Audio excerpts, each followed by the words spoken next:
बीते 9 वर्षों में जिस तरह भारत की महिला सशक्त हुई है, उसे देखकर इन दलों की हिम्मत नहीं हुई कि नारी शक्ति अधिनियम का विरोध कर पाए, वरना उन्होंने तो दशकों तक देश में सरकारें चलाई है, भारी बहुमत से सरकारें चलाई है। तब क्यों नहीं कानून बनाया? जो बहाने ये आज बना रहे हैं, तब क्यों नहीं ये सब कुछ कर दिया?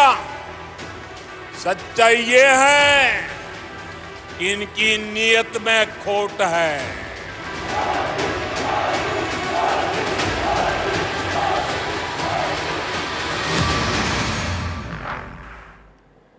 नमस्कार, आप देख रहे हैं प्योर पॉलिटिक्स, साथ में आपके शिखा ठाकुर। मध्य प्रदेश, छत्तीसगढ़ और राजस्थान समेत 5 राज्यों में जल्द ही विधानसभा चुनाव होने हैं। चुनाव की तारीखों का ऐलान होते ही आदर्श आचार संहिता भी लागू हो जाएगा। विधानसभा चुनाव में बहुत कम समय बचा है। मध्य प्रदेश से लेकर के छत्तीसगढ़ और राजस्थान तक तमाम राजनीतिक पार्टियां अपने पक्ष में माहौल बनाने में जुटी हुई हैं और आधी आबादी यानी कि महिलाओं को अपने पक्ष में करने के लिए भी तमाम कोशिशें ये पॉलिटिकल पार्टीज कर रही हैं। हर सियासी दल इस बात को अच्छी तरीके से जानता है कि महिला शक्ति जिसके पक्ष में जाएगी, सत्ता तक उसकी राह आसान हो जाएगी। और इसी बीच नरेंद्र मोदी सरकार ने महिला आरक्षण को पास करवा दिया, जिसे मोदी सरकार का मास्टर स्ट्रोक कहा जा रहा है। लेकिन अब सवाल यह है कि महिला आरक्षण का 5 चुनावी राज्यों पर आखिर क्या असर होगा? क्या इन 5 राज्यों के चुनाव में महिला वोटर चुनाव की सूरत को बदल देंगी? और सबसे बड़ी बात, राज्यों के चुनाव में आखिर महिलाएं किसका साथ देती नजर आएंगी? हमारी पॉलिटिकल एडिटर अदिति नागर इस वक्त हमारे साथ जुड़ी हुई हैं। अदिति, पहले महिला आरक्षण बिल पास करवाना और कहा गया कि ये पूरी तरीके से प्रधानमंत्री मोदी को फेवर करेगा, यानी बीजेपी को फेवर करेगा। अब 5 राज्यों में विधानसभा चुनाव और फिर 2024 का आम चुनाव, क्या लग रहा है आपको? क्या कहता है आपका आकलन? वोट की राजनीति कह लें, लेकिन उसके इतर बहुत सारे सवाल बहुत महत्वपूर्ण हैं। 2014 से नरेंद्र मोदी की अगर राजनीति को बहुत बारीकी से समझेंगे तो जितनी भी योजनाएं आई हैं वो सीधा सीधा जो बेनिफिशरी हैं वो महिलाएं की बात हम पहले भी चर्चा कर चुके हैं। शौचालय का जो इतना बड़ा कदम हुआ वो महिलाओं के लिए, गैस चूल्हे का जो पूरा कदम हुआ जिसमें गैस उस चूल्हे को हटा दिया, गैस महिलाओं के लिए, सफाई की बात होती है महिलाओं के लिए, इससे लेकर जितनी भी योजनाएं हैं 99% महिलाओं के लिए ही योजना है। बस में ट्रैवल करने से लेकर तमाम चीज़ें।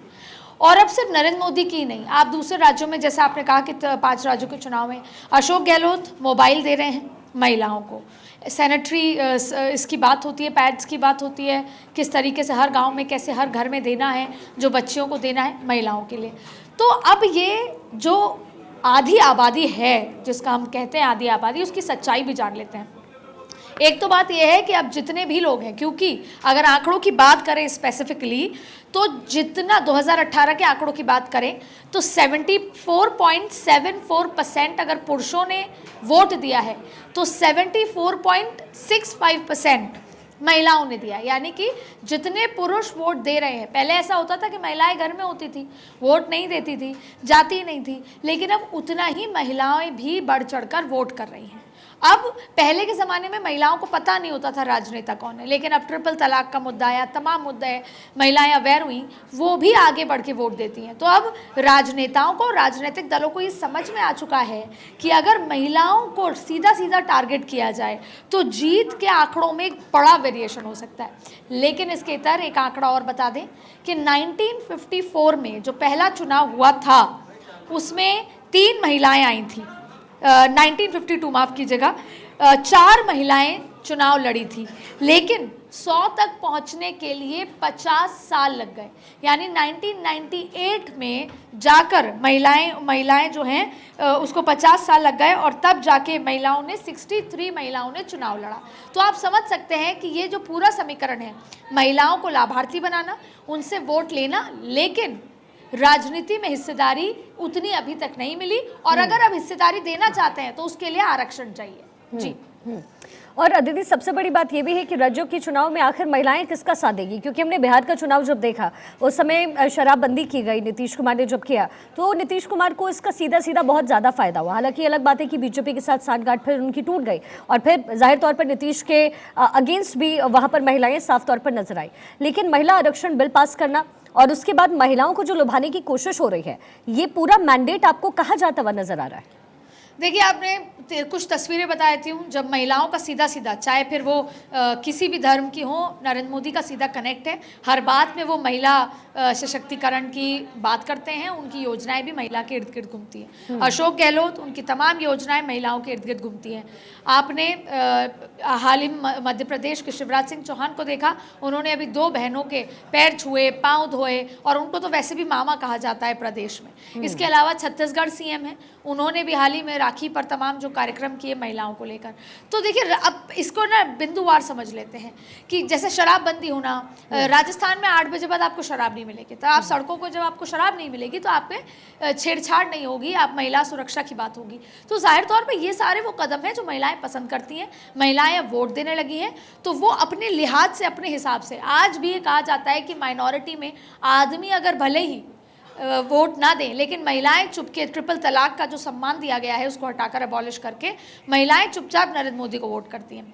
तो सीधा सीधा टारगेट है उनके वोट पर। लेकिन सवाल घूम फिर कर यही है कि अगर सभी लोग महिलाओं का इतना सशक्तिकरण चाहते हैं, महिलाओं का रिप्रेजेंटेशन चाहते हैं, तो क्या आरक्षण के बिना ही ऑटोमेटेड पार्टियां क्यों 33% महिलाओं को किसी भी संगठन में और सत्ता में चुनाव लड़ने में क्यों नहीं भागीदारी देती? क्यों आरक्षण का ही वेट करना पड़ा है? क्यों 1952 से 4 से लेकर हमको 63 तक, 100 तक पहुंचने में हमको 50 साल लग गए?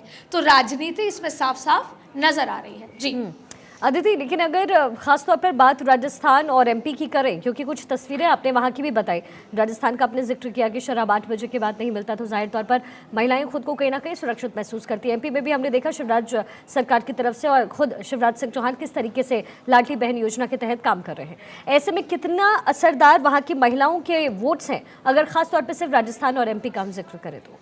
सिर्फ इतना ही नहीं, अगर बच्चियां पैदा हो रही हैं तो उनके पढ़ाई, सरकारी पढ़ाई 12 साल तक, जब तक 12वीं पास नहीं करती, हायर एजुकेशन को लेकर, उनकी शादी होगी तो वो सुकन्या को लेकर, तो चाहे फिर नरेंद्र मोदी हो, अशोक गहलोत हो, शिवराज सिंह चौहान हो, छत्तीसगढ़ के सीएम हो, तमाम लोगों की 99% जो योजनाएं हैं वो महिलाओं के इर्द गिर्द हैं। चैलेंज क्या है कि जो आपके, जो चाहे सांसद रिप्रेजेंटेटिव हो या एमएलए रिप्रेजेंटेटिव, वो कितना जाकर घर घर तक ये बता सकते हैं कि अशोक गहलोत की योजनाएं ज़्यादा कारगर हैं या नरेंद्र मोदी की? ये तो साफ है कि सारे ही राजनीतिक दल अब अपनी सारी योजनाओं को देश की आबादी के इर्द गिर्द रखे हुए हैं, क्योंकि उनको पता है कि एक बार महिलाओं ने फैसला कर लिया तो सरकार उसी की आती है। और नरेंद्र मोदी, और अगर बीजेपी का तो हम एनालिसिस देखें तो पूरा प्रॉपर स्टडी और सर्वे किया गया है महिलाओं के वोट बैंक को लेकर। एक और आंकड़ा आपको बताती हूँ कि जहां पहले अगर सेंसस देखते 100 मर्दों में 923 महिलाएं होती थी, लेकिन अभी हाल ही में 2023 में जो एक फैमिली सेंसस हुआ है, फैमिली हेल्थ केयर सेंसस, उसमें हर 100 में 1023 महिलाएं हैं। यानी कि आबादी के लिहाज से महिलाएं ज़्यादा हैं और फिर वोट भी अब वो बढ़ चढ़ कर दे रही हैं। तो कोई भी पॉलिटिकल पार्टी के लिए अब जो महिला आरक्षण बिल को 27 साल लग गए, उसके बाद अब जाके आया है, उसमें भी आरक्षण की बात हो रही है। और मोइना मित्रा ने यही बात कही कि कोई ऐसा क्यों है कि हम महिलाएं के आरक्षण किसको मिलता है? जो दबी कुचली पिछड़े लोग होते हैं, जिनके साथ अन्याय होता है, उनको आगे लाना। तो महिलाओं के साथ यही किया गया है, इसलिए उनको आरक्षण मिल रहा है। और उसमें भी आपको रिप्रेजेंट देने के लिए आरक्षण आप स्वतः नहीं देना चाह रहे। तो देखिए, इसमें 2 पैरेलल बातें हैं जो दोनों कॉन्ट्रोडिक्टरी हैं, लेकिन हैंड इन हैंड चलती हैं। और बात यही है, पहला कि महिलाओं के वोट से पार्टियां जीतती हैं, पहला, और दूसरा कि महिलाओं के रिप्रेजेंटेशन में अभी भी चुनौतियां बहुत ज़्यादा हैं। जी अदिति, एक और बात मैं समझना चाहूँगी, क्योंकि आपने जिक्र कर दिया कि महिला शक्ति कैसे इस बार चुनाव में अपना असर छोड़ सकती है, असर दिखा सकती है। लेकिन अगर समझने की कोशिश ये करें कि क्या पूरा का पूरा चुनाव और उसकी सूरत इन महिला वोटर्स के कंधों पर है, दारोमदार उनके ऊपर है, तो क्या इस बार के इलेक्शन की पूरी तस्वीर या पूरी सूरत बदली नजर आएगी? उत्तर प्रदेश में जो ये ज़बरदस्त जीत, चाहे फिर योगी आदित्यनाथ के चुनाव में हुई हो या योगी आदित्यनाथ के पहले वाले चुनाव में हुई हो, या फिर अगर देश के चुनाव में जो 80 सीट हैं यूपी से, तो उसमें बहुत ज़्यादा भागीदारी जो है महिलाओं की है। और इसीलिए मैं कह रही हूँ कि भारतीय जनता पार्टी को ये समझ आ गया था कि अगर महिलाओं का वोट बैंक, और ये एग्जाम्पल हम अभी की बात कर रहे हैं, जब नरेंद्र मोदी गुजरात के सीएम हुआ करते थे तो वहाँ पर महिलाएं वोट करती थी, और उसी से लेकर ये तमाम चीज़ें बदलती हुई नज़र आ रही हैं। ऐसे में पूरा का पूरा दारोमदार महिलाओं पर है, क्योंकि देखिए अगर चुनावी लिहाज से देखें, वोट बैंक के लिहाज से देखें, तो देश की आधी आबादी बहुत ही ज़बरदस्त वोट बैंक है, और वो राजनीति से इतर उठ के वो ये देख रही हैं कि मेरा और मेरी बच्ची का भविष्य सुरक्षित कैसे है, मैं कब जाके सशक्त हो रही हूँ, कौन सी ऐसी योजनाएं हैं जिससे मेरे घर में खाता आ रहा है, खाते में पैसे आ रहे हैं। तो महिलाएं सीधी बात करती है कौन हमारे लिए कर रहा है, और फिर एक बार अगर वो वोट की राजनीति में आ जाती हैं और वो कोई पॉलिटिकल पार्टी चुन रहती हैं तो लंबे समय तक उसका साथ देती हैं। लेकिन हम अक्सर देखते हैं जातियों की और आदमियों की, उसमें कई बार आप बदल देते हैं राजनीति और दल भी बदलते जाते हैं। लेकिन एक सर्वे ये कहता है कि महिलाओं को एक बार अगर आपने अपना वोटर बना लिया तो लंबे समय तक वो आपकी वोटर रहती हैं, क्योंकि एक बार जब उनको फ़ायदा मिलता है तो उसके बाद वो आपका साथ निभाती हैं। तो यही वजह है कि महिलाओं के सशक्तिकरण के बात अब सब कर रहे हैं, देश की आधी आबादी को साथ लेकर चल के लंबे समय तक वोट की राजनीति कर रहे हैं। उम्मीद करते हैं कि जिनके वोट से आप सत्ता में आते हैं उनके लिए आपको आरक्षण नहीं, इच्छा शक्ति की ज़रूरत हो, आरक्षण के बिना ही वो आप उनको रिप्रेजेंटेशन दें, और उनको इतना खुलापन और इतना ज़्यादा, और शायद देने की भी ज़रूरत नहीं है, वो उनका हक है, बस उनको उनका हक मिल जाए कि वो फैसले ले सके और उसे इम्प्लीमेंट करा सके। जी अदिति, लेकिन उम्मीदवार के तौर पर महिलाएं कितनी सशक्त लगती हैं? ये तो आरक्षण का आप जिक्र कर रही थी कि शायद जरूरत पड़नी भी नहीं चाहिए थी, ये वक्त ही, ये मौका ही क्यों मिला, लेकिन अगर उम्मीदवार के तौर पर मैं सवाल पूछूं तो महिलाएं कितनी ज़्यादा स्ट्रॉन्ग आपको नजर आ रही हैं इन तमाम 5 राज्यों में भी, और अगर फिर हम 2024 के आम चुनाव का जिक्र करें तो उसमें भी? बहुत ही इमोशनल और टेक्निकल सवाल है ये। भारतीय जनता पार्टी, मैं खुद राजस्थान होकर आई अभी, और भारतीय जनता पार्टी में वसुंधरा राजे मुख्यमंत्री पद की दावेदार हैं, 2 बार की सीएम रह चुकी हैं, लेकिन चुनाव के इस पूरे नज़ारे में वो बहुत ज़्यादा सशक्त नज़र नहीं आई। यहाँ तक कि वो चुनाव की उस प्रक्रिया में भी ज़्यादा नज़र नहीं आई, रैलियों में भी नहीं आई। माना जाता है कि पार्टी के अंदर खींचतान है और कहीं ना कहीं गुटबाजी है, जिसमें एक गुट वसुंधरा राजे के गुट के ऊपर हावी है। तो अब जब बात हम महिला सशक्तिकरण की करते हैं, महिलाओं की राजनीतिक रिप्रेजेंट, सामाजिक आर्थिक राजनीतिक रिप्रेजेंटेशन की कर रहे हैं महिला सशक्त आरक्षण के द्वारा, तो उसमें जो एग्जिस्टिंग महिलाएं हैं उनको कितना सपोर्ट मिल पा रहा है, ये तो हुई एक बात। तो बीजेपी से सवाल उठता है कि आपके पास एग्जिस्टिंग महिला रेडी हैं तो क्यों आप उनका नाम घोषित करेंगे या उनके चेहरे पर जाएंगे, पर नहीं जा रहे। दूसरे सवाल उठता है कांग्रेस का कि आपके पास सोनिया गांधी हैं, राष्ट्रीय अध्यक्ष रही हैं, आपके यहाँ पीएम भी रही हैं, लेकिन महिलाओं के साथ बात यह कि अक्सर ऐसा होता है कांग्रेस पे किसी की टिकट कट रही है और वो सीट अगर आरक्षित है महिला की तो वो अपनी पत्नी को दिलवा देते हैं।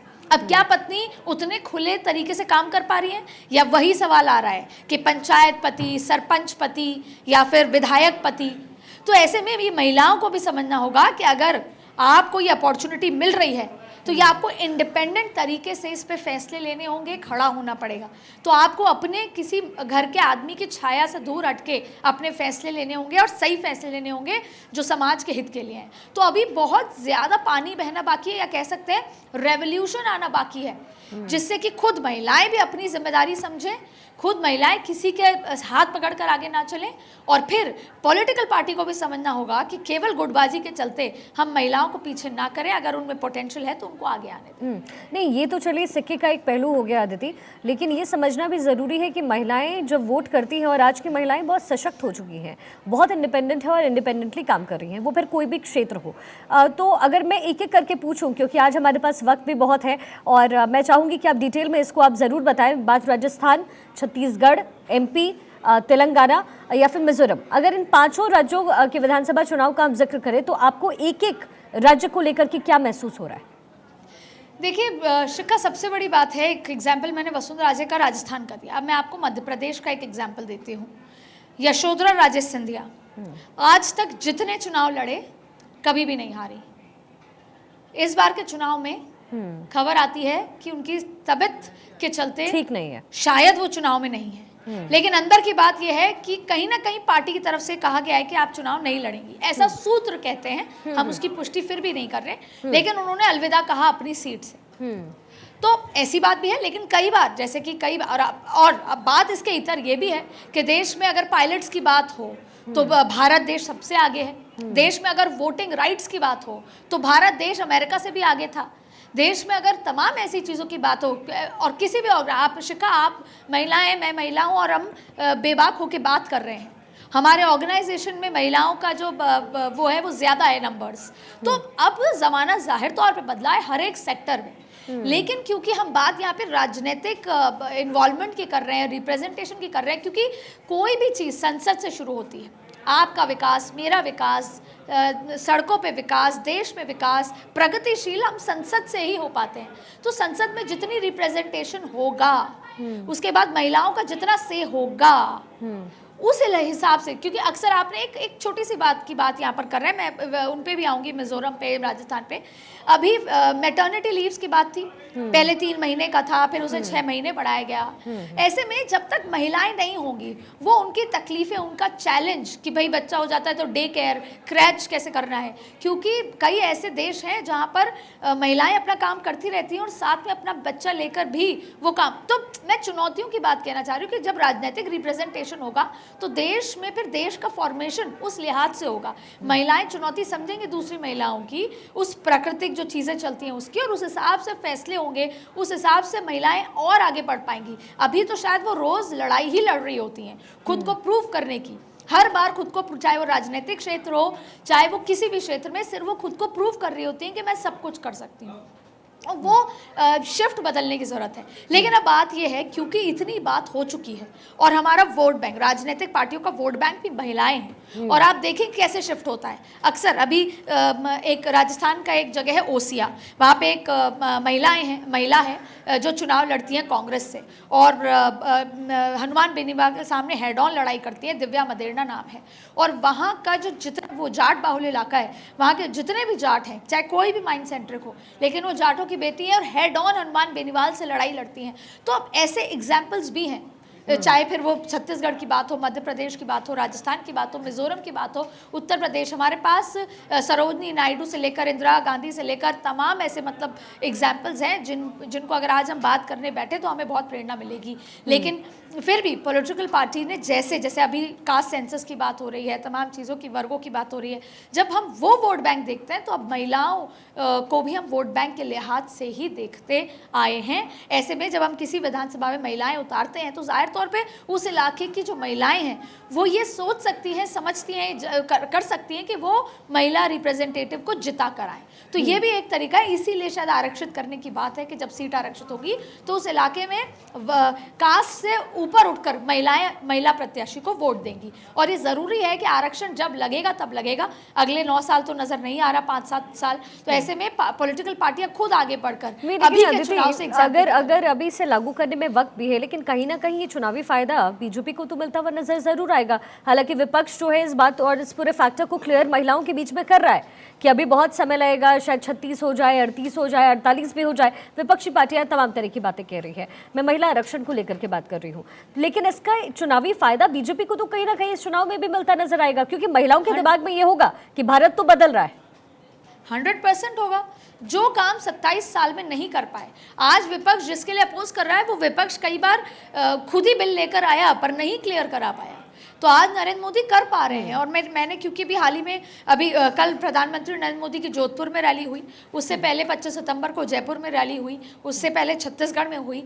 मैंने ज़्यादातर लगभग सारी रैलीज कवर की, और उसमें अगर हम लोग ये काउंट करते हैं कि कितने लोग पहुँचे रैली में, उसमें से 50% महिलाएं पहुंची, और सबके हाथ में एक बैनर था जिसमें धन्यवाद दिया जा रहा था आरक्षण को लेकर, महिला आरक्षण को लेकर ये धन्यवाद दिया जा रहा था। क्योंकि महिलाओं को पता है कि अब हमारी जो आने वाली जनरेशन है, अक्सर ये बात कही, मतलब हम सती से लेकर रिजर्वेशन तक पहुंचे हैं। सती के बाद बच्चियों के लिए होता था कि अब पैदा हो गई हैं तो काम सिखाया जाए और फिर शादी कर दी जाए। वहाँ अगर हम राजनीतिक रिप्रेजेंटेशन बैकवर्ड से बैकवर्ड क्लास को भी अगर मिलेगा तो फिर ये नहीं कहा जाएगा कि लड़की पैदा क्यों हुई है।